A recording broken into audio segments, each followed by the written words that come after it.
So tonight we pretty much got the building blocks, the foundation built for what is going to be known as the Bloodline Civil War, which a lot of people have been expecting to happen. Obviously, it would have happened at the beginning of this year, but the fans let the voices be known that, hey, we're invested in Cody. Let's get Cody out of the way first, and then maybe you can do your thing. And Rock and Triple H and all of them said, okay, no problem, we'll do that. Give them what they wanted. And now we're finally going to get to that next part, because all the things that have been alluded to throughout the weeks is at the end of every story, a new story begins, or at the end of every chapter, a new chapter begins. And for Cody and the Bloodline, this story's over, but his new story, with The Rock and with potential challengers down the line, his new story, begins. But the overall Bloodline story, Roman, losing the championship, put an end to probably the longest chapter in the Bloodline saga, currently, the current Bloodline saga, and tonight opened a new one. Because tonight you had Solo basically take charge. Because Paul Heyman basically mentioned to him, that because they lost at WrestleMania, there's consequences, and one of those consequences is they no longer have the dressing room they used to have. When Roman was champion, now it belongs to Cody, because he's the champ. And Solo basically took what Paul Heyman said to, I guess you could say, to heart, and he basically said, well, losses have consequences, right? And the consequence is that Jimmy got destroyed. Solo basically hugged him, told him he loved him, kind of did point the blame at him, like, hey, you lost at Mania, you kind of caused this all to happen, you didn't take Jay out, stuff like that. So what happens is he hugs him, turns away from him, and then from behind comes Tama Tonga. Tama Tonga, originally of the GOD, the original Guerrillas of Destiny in New Japan, of Bullet Club. He shows up, attacks him, helps Solo wipe him out and everything. Solo hits the spike a couple of times on Jimmy, and then he puts Jimmy in the corner, puts a chair on his neck, and then hits him with the hip attack, a la Rikishi. And you hear Paul Heyman saying, like, don't do this. This is your brother. This is not what the tribal chief ordered and everything. And basically Paul's thinking he's going to be next, but they say, nope, you're going to be with us. And Paul Heyman reluctantly puts the finger up for the 1. But as he's doing that, he tries to call Roman Reigns with his phone. Solo takes notice, swats the phone out of his hand, stomps on it, and then walks away. And it's like, okay, Paul's part of the group, but very reluctantly because he fears for his life. And then later on, they have a checkup with Paul on Jimmy. And Paul, he doesn't know what to say. Up comes Tama Tonga and basically says, that it was by order of the tribal chief. Which confuses Paul, like, wait a minute. Roman would have, because usually Roman basically calls Paul and says, this is what I want done.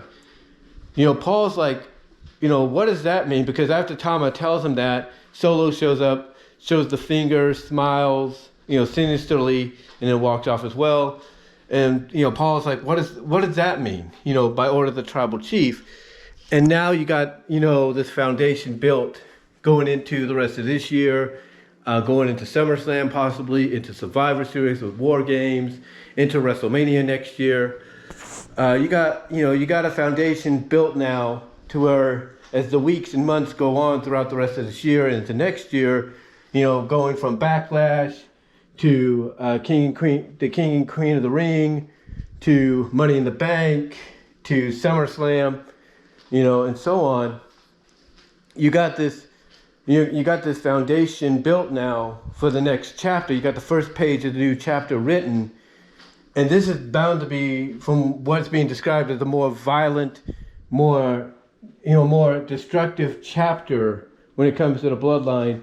And it's basically going to be dubbed the Civil War chapter. Because obviously Roman's going to come back after his break. And he's going to be like, I never gave any order to attack Jimmy.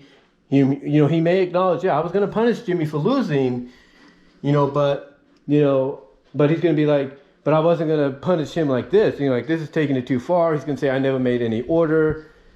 And a lot of people are speculating that the person that made, you know, the card for the order was the high chief, that being The Rock, but having Thomas say it was the tribal chief is to throw a sense of confusion. Like, wait a minute, why would Roman do that and not tell Paul? Because Paul had that look like, what does that mean? He usually would tell me stuff. So they obviously are building, to that. They're obviously starting to build with this foundation placed to, for the rest of the year. And, what parts we get to, what chapters of this, of the bloodline we get to, because, this first chapter is like an introductory chapter and everything for the bloodline. And now the thing is, how do we get to chapter 2 and chapter 3 and into the final chapter, which is next year? So it's going to be interesting. And I think the end result is going to be that if The Rock does face Cody this year, because you got reports saying it may not happen till next year, it may not happen till, the following year, 2026, stuff like that. I think basically they're going to have to, do something come SummerSlam to where we get pretty much a build towards War Games. And this obviously means we're going to eventually get the revelation that Solo's bloodline, if it's also The Rock's bloodline, but mostly Solo's, it's going to consist of him, Tama, and the Fatu brothers, that being Zilla Fatu and Jacob Fatu. And then on the other end, you're going to have Roman, the Usos, and whoever else they can get, as well to join them. So, so now you basically got, like I said, this intrigue that's going to be based off this new foundation, this new first page of however long the new chapter of the bloodline is going to be, or this new story of the bloodline is going to be going forward for the rest of the year. But yeah, the bloodline Civil War, the foundation's been set, and now all we have to do is just wait and see exactly where they take it going into the rest of this year, 2024, and into 2025, because the plan, obviously, despite reports, is to get to Rock and Roman at 41, WrestleMania 41, and at SummerSlam, and throughout the months leading to that, are going to build towards it, including Survivor Series as well.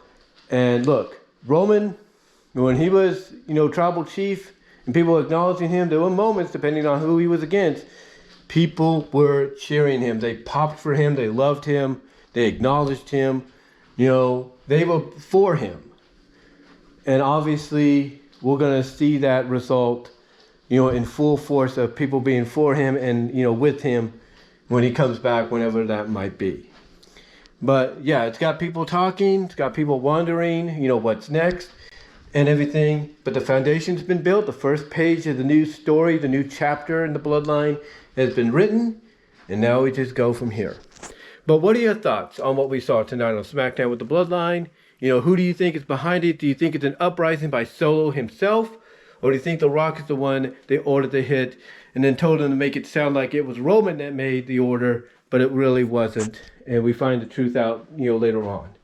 Let me know down below in the comments, as well as in the live chat during the premiere. Like the video, and until then, talk to y'all later.